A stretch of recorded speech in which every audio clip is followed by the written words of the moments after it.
Hi everyone, welcome back to Language and Literature Lab, and this is the second part of this lesson.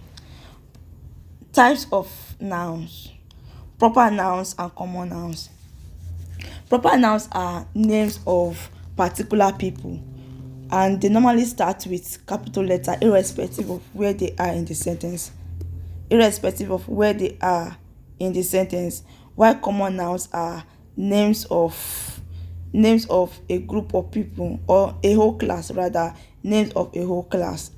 Like boy, that's a common noun, like name of a whole class of people in that range, in that age.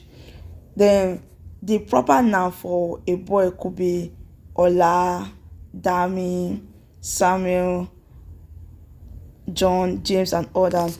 Then the other classification of a noun: count and non-count nouns. Count and non-count nouns are they're also called countable and uncountable nouns. Then the countable nouns are the ones that distinguish between singular and plural by adding s, ies, or es to the plural form. While uncountable nouns are the ones that do not make distinction between the singular and plural. They do not make distinction between the singular and plural. In fact, they are treated as singular, like information, advice, furniture. So you cannot say furniture. You cannot say furnitures is furniture. You cannot say informations is information. Then you cannot say advices is advice. The concrete and abstract nouns. Concrete and abstract nouns.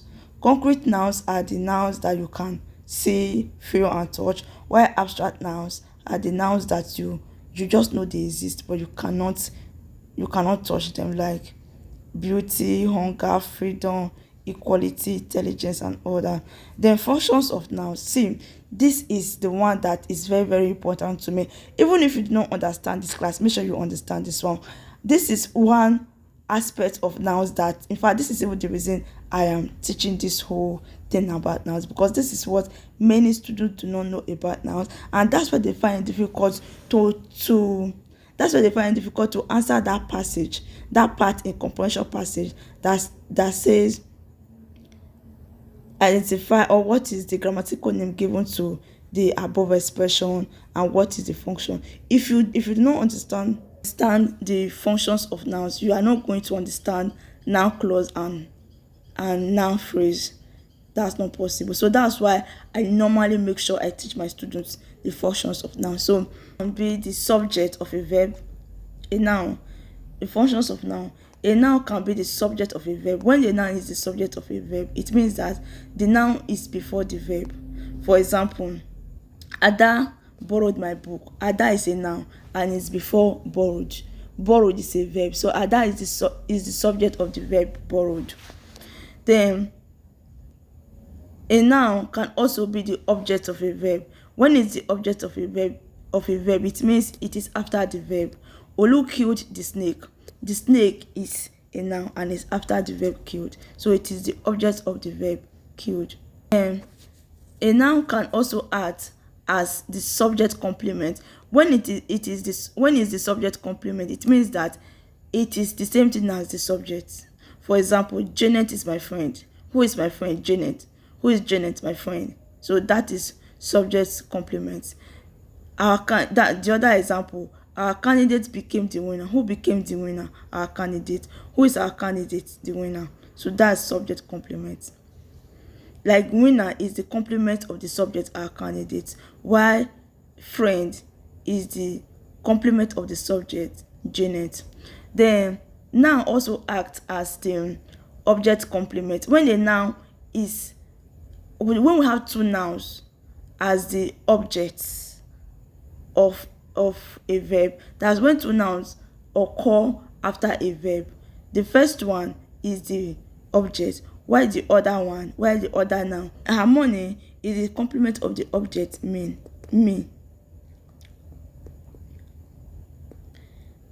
Then a noun can also act as a prepositional complement. That's when the noun occur after a preposition. For example, on the table, this on is a preposition, then table is a noun. So when a noun occur after a preposition, it is the complement of the preposition, or we call it prepositional complement. Then a noun can also be a qualifier. That's a noun can also act as an adjective. For example, Christmas holidays. Christmas is a noun and holidays is a noun. So Christmas is qualifying the noun holidays. Then a noun can also act as an appositive. An appositive is a noun that describes another noun. And that noun that describes another noun can be removed from that sentence and the sentence will still make sense. For example, our English teacher, Miss Blessing, is a kind woman. If you remove Miss Blessing from this sentence, and that's why it's even enclosed in comma, you can see comma after our English teacher, then you can see comma after Miss Blessing. It means that you can remove that Miss Blessing and that sentence will still make sense. It will not change the meaning of the sentence. It's just for emphasis. That Miss Blessing added to this expression or to this sentence is just for the sake of emphasis. Wrong uses of nouns and how to correct them. Among many students, most of them do not know that there is a difference between countable nouns and uncountable nouns, but they just use them anyhow. They just even misuse them most of the time. They don't know that uncountable nouns, you don't add s to them because they don't make distinctions between singular and plural. In fact, uncountable nouns, we treat them as singular. The uncountable noun cannot end with s, cannot follow an article, it cannot follow numerals. So you can, for example, equipment is an uncountable noun, or let me just say advice. This is the one that almost everybody knows. Advice is an uncountable noun. So you cannot say advices, you cannot say an advice, you cannot say two advices. That's wrong, and that's where most people make mistake. He gave me an advice. That's wrong.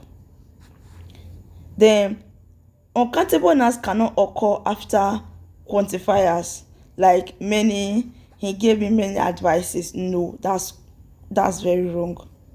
Then look at examples of the uncountable nouns that we're even talking about. Advice, furniture, luggage, ammunition, hardware, offspring, baggage, information, personnel, behavior, jargon, slang, cutlery, jewelry, software, electorate, junk, stationery, equipment, cane, underwear. You don't add s to any of these words. You don't say slangs. If you say slangs instead of slang, you are wrong. Then if you say junks instead of junk, you are wrong. So there's nothing like junks is junk.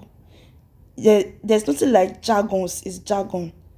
Jargon is not a countable noun. It's an uncountable noun. And uncountable nouns are treated as singular. Even underwear, there's nothing like underwear is underwear. Then in order for, if you want to be specific, you use partitives if you want to be specific. So instead of you to say he gave me advices, you can say he gave me pieces of advice, or he gave me a piece of advice. Like I need a furniture. You can just say I need a piece of furniture, or I need pieces of furniture, or I need two pieces of furniture.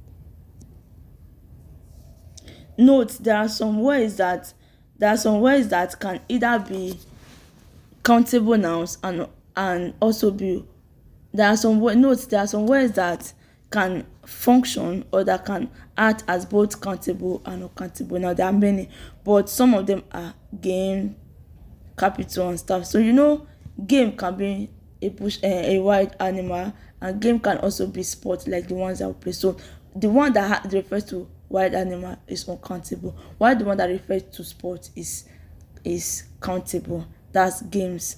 Then capital, you can say we have capitals like the seat of government.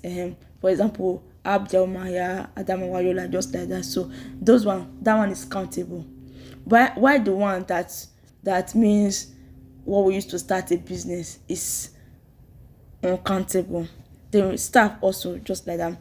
Then the other omission, the other mistake that people make, that students make while using noun, is the omission of determinants, especially articles. Then instead of saying he asked me to have seat, you say he asked me to have a seat. Like, you add articles before singular nouns. But most people don't do that. Maybe because they're in a hurry to say what they want to say. They will not add articles to singular nouns. For example, we were asked to fill in a form, instead of we were asked to fill in form. So if you do not add that article, it means that you are going to add an s to form, so that it make it forms, meaning plural. Then the teacher gave us assignment, instead of the teacher gave us an assignment. And then if you do not add the article, that an as an article, it means you are going to add s to assignment to make it plural. Then if you not do any of this, it means that your structure or your grammar is wrong. Then the last one is we are writing first term exam. It's supposed to be we are writing our first term exam, not you are writing first term exam. So that's all for today. You can subscribe to my channel to enjoy more English and literature tips. Thank you.